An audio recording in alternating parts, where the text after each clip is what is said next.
அஸ்ஸலாமு அலைக்கும் வரஹ்மத்துல்லாஹி வபரகாத்துஹு.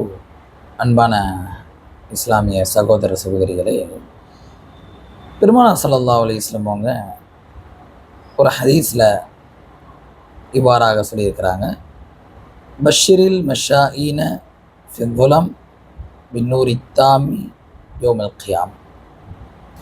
இருள்களில் பள்ளிவாசலுக்கு நடந்து செல்பவர்களுக்கு சுப செய்தி சொல்லுங்கள். என்னன்னு சொல்லிட்டு, நாளை மறுமை நாளில் அவர்களுக்கு பரிபூர்ணமான ஒளி கிடைக்கும் என்று. கண்ணியமானவர்களே, பொதுவாகவே பார்த்தீங்கன்னு சொன்னாக்கா, நம்முடைய வீட்டில் அம்மா வாப்பா அவங்கெல்லாம் பார்த்தீங்கன்னு சொன்னாக்கா, மழை நேரங்களில் வைப்பா, மழை பெய்யுது வைப்பா, வீட்டிலே தொழுதுருவோப்பா, இல்லை கரண்ட் இல்லை வைப்பா, வீட்டிலே தொழுதுருவோப்பா, இருட்டாக இருக்க வைப்பா, வீட்டிலே தொழுதுருவோப்பா. நம்முடைய மனைவியும் பார்த்தீங்கன்னு சொன்னாக்கா, பாசத்தினால என்ன சொல்லுவாங்க, இஷாக்கு எதுக்கு வீட்டிலே தோதுருங்க, ஃபஜருக்கு வீட்டிலே தோதுரு படுத்துருங்களேன் அப்படின்னு சொல்லுவாங்க. கண்ணியமானவர்களே, இந்த இருள்கள் குறிப்பாக இஷா மக்ரிப் இந்த மாதிரி இருட்டான நேரத்தில் நம்ம பள்ளிவாசலுக்கு போகிறோமே, இப்போ நம்முடைய இருட்டெலாம் ஒன்றுமே இல்லை. ஸ்ட்ரீட் லைட் எரியுது, நம்முடைய ஒவ்வொரு வீட்டுக்கு முன்னாடி உள்ள லைட் எரியுது, பள்ளிவாசல் லைட் எரியுது. மாஷா அல்லாஹ். ரசூலுல்லாஹ் காலத்தில் எப்படி இருந்திருக்கும்? ஃபுல்லாக இருளோ இருள்.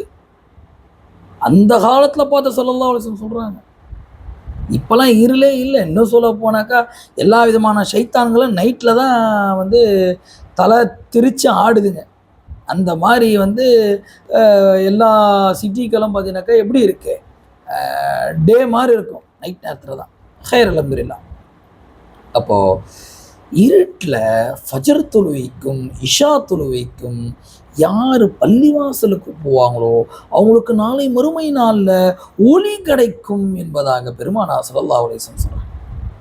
கண்ணியமானவர்களே, ஹதீஸ்கலை வல்லுநர்கள் சொல்கிறாங்க, நாளை மறுமை நாளில் பார்த்தீங்கன்னு சொன்னாக்கா இருளோ இருள், ஃபுல்லாக இருட்டாக தான் இருக்கும், எங்கே போனாலும் இருட்டு. இப்போ வெளிச்சம் என்பது நம்முடைய அமல்களை வச்சு தான் வெளிச்சம். நம்மக்கிட்ட இருக்கக்கூடிய அந்த வெளிச்சம், அந்த அமல் தான் நமக்கு லைட்டிங்காக இருக்கும். அதை வச்சு தான் நம்ம போக முடியும். கண்ணியமானவர்களே, இங்கே இருட்டில் தவறி விழுந்தா சாதாரண லேசான அடிகள் தான் படும்.